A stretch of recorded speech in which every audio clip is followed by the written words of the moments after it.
Like my video, subscribe to my channel and hit on the notification bell for more updates. अस्सलामुअलैकुम viewers, मैं welcome करती हूँ आपका अपना यूट्यूब चैनल ड्रेसिंग मेनिया पर। आज मैं आपको ये कोटी या जैकेट जिसका आजकल बहुत फैशन है, इसकी कटिंग और स्टिचिंग सिखाऊंगी कि कैसे इसे मैंने इनसीम यानी तमाम सिलाइयाँ अंदर की तरफ छुपाकर इसको स्टिच किया है। अब इस कोटी की कटिंग के लिए मैं अस्तर के तौर पर वाइट कलर का कपड़ा इस्तेमाल कर रही हूँ और मेन फैब्रिक मेरे पास ब्लू कलर का है, बनारसी। अब मैं अस्तर वाइट इसलिए इस्तेमाल कर रही हूँ कि अगर मैं ब्लू कलर का अस्तर इस्तेमाल करूँगी तो उसमें कलर ब्लीडिंग चांसेस ज़्यादा होते हैं और मेरे पास फ्रॉक ऑलरेडी वाइट कलर की है, तो मैंने यहाँ पर ये ज़रूरी समझा कि इसे वाइट कलर का ही इस्तेमाल कर लिया जाए। अब बैक के पीस की चौड़ाई जितनी मेरी चेस्ट की फिटिंग है उससे 2 इंच एक्स्ट्रा लेके इसे सेंटर से फोल्ड करके आयरन प्रेस कर लिया।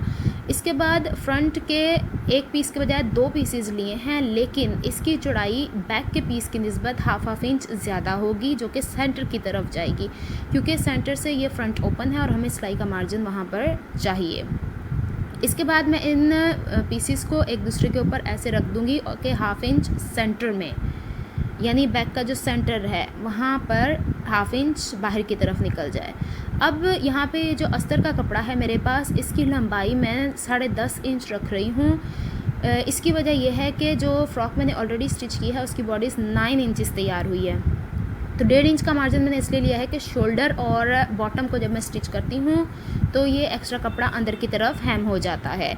इसके बाद अब मैं इसके ऊपर फिटिंग के मार्क करूँगी, यानी हाफ इंच का मार्जिन जो फ्रंट की तरफ है उसको छोड़ दूँगी और यहाँ पर 6 इंच मैं यहाँ पे शोल्डर का नाप लूँगी। यहाँ पे एग्जैक्ट वही नाप ले रही हूँ मैं जो शर्ट का है, क्योंकि हाफ इंच जब कपड़े को अंदर की तरफ फोल्ड करेंगे तो ऑटोमेटिकली निकल जाएगा।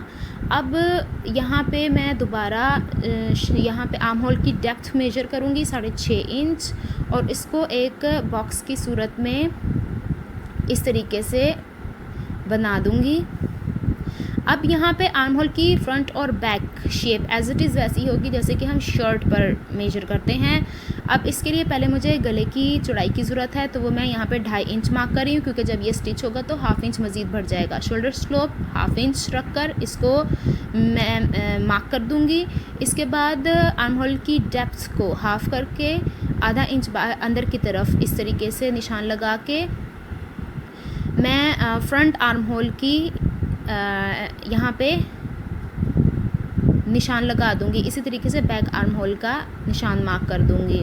इसके बाद मुझे चेस्ट की फ़िटिंग चाहिए, उसके लिए भी हाफ इंच मैंने छोड़ दिया है, तो यहाँ पे हाफ इंच एक्स्ट्रा मैं चेस्ट की मेजरमेंट ले रही हूँ। उसकी वजह यह है कि ये शर्ट के ऊपर पहने जाना है और 1 इंच मैंने ऑलरेडी एक्स्ट्रा कपड़ा लिया हुआ था। अब यहाँ पे वेस्ट की फ़िटिंग पर भी मैं आधा इंच ज़्यादा ले रही हूँ, क्योंकि अगेन ये ड्रेस के ऊपर पहना जाना है तो इसमें थोड़ी सी लूजिंग होनी चाहिए। एग्जैक्ट शर्ट की फ़िटिंग यहाँ पर काम नहीं आएगी। इसके बाद इन मार्क्स को आपस में मिलाकर सिलाई का एक्स्ट्रा मार्जिन मैं इस तरीके से मेंटेन कर दूँगी। अब ये सारे मेरे पास वो मार्क्स हैं जिसके ऊपर मुझे कटिंग करनी है। अब सबसे पहले मैं फ़िटिंग का मार्क कट करती हूँ। इसके बाद बैक आर्म होल की कटिंग करूँगी, क्योंकि फ्रंट के पीसीस अभी इसके ऊपर मौजूद हैं और शोल्डर स्लोप को यहाँ से मैं कट कर लूँगी। इसके बाद अब मुझे ये फ़िटिंग का निशान जो मैंने लगाया है ये बैक के पीस के ऊपर भी चाहिए, तो इसको मैं इसी हिसाब से बैक के पीस के ऊपर भी मार्क कर लूँगी और इसे बाद में मैं स्ट्रेट लाइन ड्रॉ कर दूँगी। अब मुझे इसके गले की चौड़ाई चाहिए, तो 2.5 इंच जितना मैंने फ्रंट पर मार्क किया था उतना ही मैंने बैक पर मार्क कर लिया है। अब बैक का गला तकरीबन 1 इंच गहरा होगा। कोटी में बैक का गला ज़्यादा गहरा नहीं होता है, तो इसको मैं जस्ट 1 इंच गहरा कर लूँगी और बैक के पीस से फ्रंट पीसेस अलग कर दूँगी। अब मुझे फ्रंट के पीस की गले की गहराई नापनी है, कितनी चाहिए। तो गले की गहराई ऑलरेडी मैंने फ़्रॉक पर 4 इंच बनाई हुई है, 3.5 से 4 इंच, तो यहाँ पर मैं 8 इंच पे मार्क करूँगी, क्योंकि जब सिल जाएगा तो ये ऑटोमेटिकली 8.5 इंच हो जाएगा। और इसको 2.5 इंच के मार्क से नीचे पॉइंट आउट करके इसको एक बॉक्स बना दूँगी और यहाँ पे जो गले की शेप आएगी वो यू शेप आएगी, पूरी राउंड नहीं आएगी, यू शेप गला इस तरीके से इसके ऊपर ड्रॉ करूँगी। अब मैं इस गले को भी कट कर लूँगी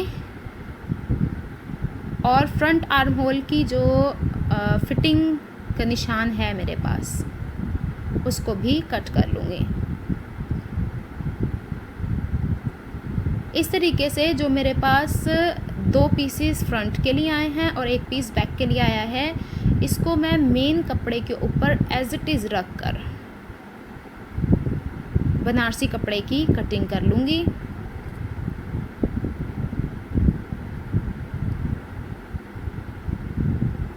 ये देखें, ये 2 पीसेस हैं और ये 1 पीस है। अब बैक के गले की भी मैं यहाँ से इस वक्त ही कटिंग कर लूँगी और इसको बनारसी कपड़ों पर कट करके मैं आगे का प्रोसेस बताती हूँ। अस्तर के कपड़े को मेन कपड़े पर रख कर मैंने एज इट इज़ वैसे ही कटिंग कर ली है। अब मैंने अस्तर के फ्रंट और बैक के पोर्शंस को शोल्डर से ज्वाइन कर दिया है और उसका फेयर साइड ऊपर की तरफ रखा है। सेम इसी तरीके से मैंने बनारसी कपड़े को भी शोल्डर से ज्वाइन कर लिया है और इसका फेयर साइड अस्तर के फेयर साइड से इस तरीके से मिलाकर इसकी फ्रंट पट्टी से हाफ बूट के गैप से सिलाई लगाती हुई जाऊंगी। गले के राउंड से होते हुए शोल्डर्स को आपस में मैच करते हुए दूसरी पट्टी की तरफ आके से वाइंड अप कर दूंगी। सेम इसी तरीके से आर्म होल के ऊपर भी मैं सिलाई हाफ बूट के गैप से लगाऊंगी, शोल्डर्स को मैच करते हुए। और एक चीज़ का ध्यान रखना है कि साइड की सिलाई अभी नहीं होगी और फ्रंट और बैक के बॉटम की सिलाई अभी नहीं होगी, वो बाद में कंप्लीट करेंगे जब हम इसे टर्न कर लेंगे। अस्तर को मेन फैब्रिक पर मैंने आर्म होल से, गले से और सामने की पट्टी से इस तरीके से अटैच कर लिया है और जहाँ जहाँ गोलाई आ रही है वहाँ वहाँ मैं छोटे छोटे कट्स लगा लूँगी ताकि जब मैं इसे टर्न करूँ तो ये ईज़िली अपनी शेप को मेंटेन कर सके। अब जहाँ जहाँ राउंड शेप थी वहाँ मैंने कट लगा लिया है। अब इसे टर्न करने की बारी है। तो बैक की तरफ से इसके शोल्डर की तरफ जो गैप आ रहा है, यहाँ से हम फ्रंट के हिस्से को हाथ में इस तरीके से पकड़ेंगे, इस तरीके से, और इसे पुल कर लेंगे अंदर की तरफ। और जहाँ जहाँ हमारे पास कॉर्नर्स आए हैं वहाँ पे कॉर्नर्स को अच्छे तरीके से बिठा लेंगे। इसकी कुछ ऐसी शेप हमारे पास हासिल हुई है इस तरीके से। अब दूसरी तरफ भी ऐसे ही करना है। जो ऊपर शोल्डर में गैप है हमारे पास, ये वाला, यहाँ से फ्रंट के पीस को हाथ में इस तरह से पकड़ना है और इसको दूसरे हाथ की मदद से इसे पुश करना है और ये बाहर की तरफ आ जाएगा। अब हमारे पास ये कोटी सीधी हो गई है। जहाँ कॉर्नर्स है कॉर्नर्स बिठा लूँगी और इसे अच्छे तरीके से प्रेस करके मैं आपको इसकी शक्ल दिखाती हूँ। इसे प्रेस करने के बाद इसकी कुछ इस तरह की लुक आई है। जब हम इसे खोलेंगे तो हमारे पास ये शेप है। अभी इसकी साइड की फ़िटिंग नहीं हुई। अब हम सबसे पहले इसकी साइड की फ़िटिंग करेंगे। उसके लिए फ्रंट और बैक के साइड के पोर्शंस को हम इस तरीके से पकड़ेंगे कि जो 1 इंच का मार्जिन था मेरे पास एक्स्ट्रा, उसके ऊपर अब मुझे सिलाई करनी है। अब बनारसी कपड़े को बनारसी कपड़े के साथ एग्जैक्ट मैच होना चाहिए और जो सिलाई का यहाँ पे ये निशान है, इसी के ऊपर रखकर सिलाई होनी है। वो 1 इंच के मार्क से सिलाई करती हुई आऊँगी। ये सिलाई तिरछी है क्योंकि तिरछी यहाँ पे फिटिंग का निशान है। इसी तरह तिरछा बनारसी कपड़े की तरफ जाएगा। अब दोनों साइड से मैं इसकी साइड की फ़िटिंग कंप्लीट करके आपको दिखाती हूँ।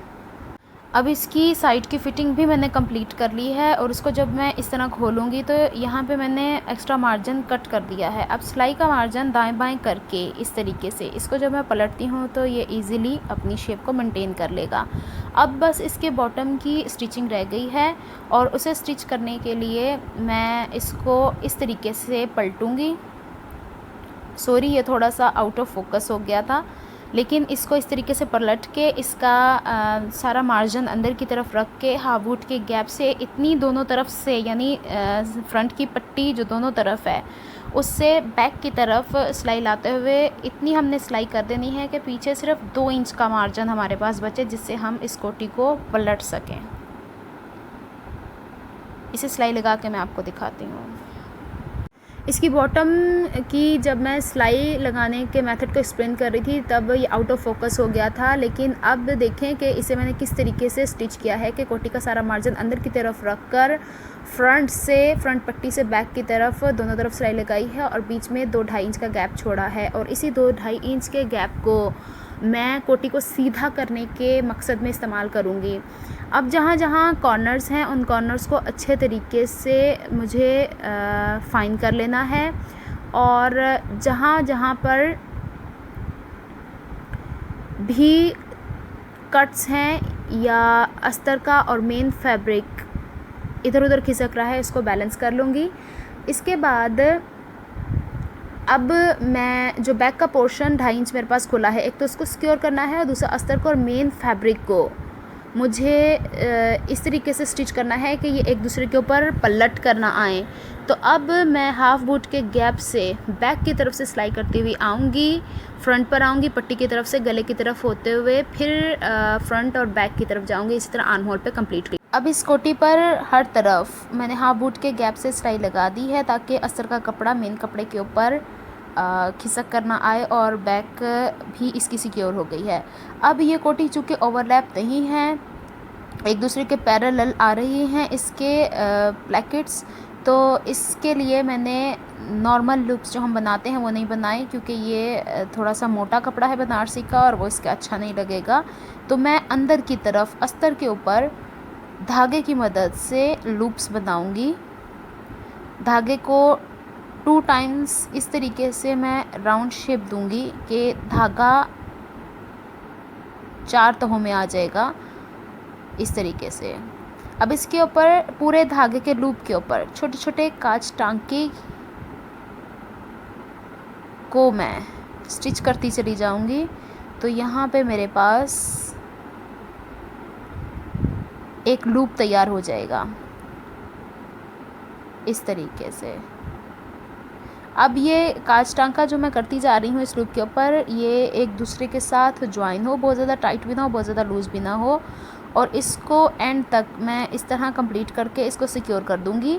और ये लूप्स मैं यहाँ पे इस पट्टी पर, जो राइट साइड वाली पट्टी है, इसके ऊपर 3 जगह बनाऊंगी ताकि ये मज़बूती से सिक्योर हो। और दूसरी साइड के ऊपर मैं अंदर की तरफ बटन्स अटैच करूँगी, यानी वो हिडन बटन होंगे, ऊपर से ये नज़र नहीं आएंगे, ना ये लूप ना ये बटन्स।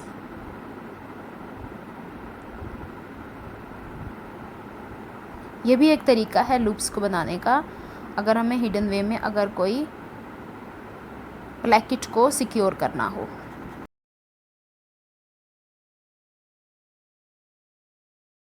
यह है इस जैकेट या कोटी की कंप्लीट लुक, और यहाँ पे मैंने अंदर की तरफ बटन्स भी अटैच कर दिए हैं ताकि इजीली ये हुक के साथ इजीली खुल जाएं और बंद हो जाएं। अगर आपको मेरी एफ़र्ट्स पसंद आती हैं तो please like my videos, subscribe to my channel and hit on the bell notification for more updates.